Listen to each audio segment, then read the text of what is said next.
Terkait program Sapari Subuh yang sudah dilaksanakan pemerintah Kota Palembang melalui Perwali nomor 69 tahun 2018 yang mengharuskan seluruh pejabat pemerintah Kota Palembang menjadi penggerak Sapari Subuh, Wali Kota Palembang Harnojoyo kembali meluncing revisi peraturan wali kota tersebut menjadi peraturan wali kota nomor 3 tahun 2020 pada Sabtu malam 22 Februari 2020 di pelataran Benteng Kuta Besar Palembang.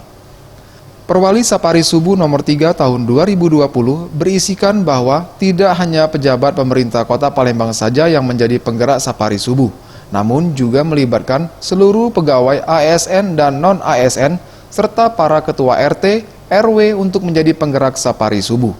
Launching revisi Perwali ini sendiri bertujuan agar seluruh masjid dan musola di Kota Palembang dapat makmur demi mewujudkan Palembang Emas Darussalam.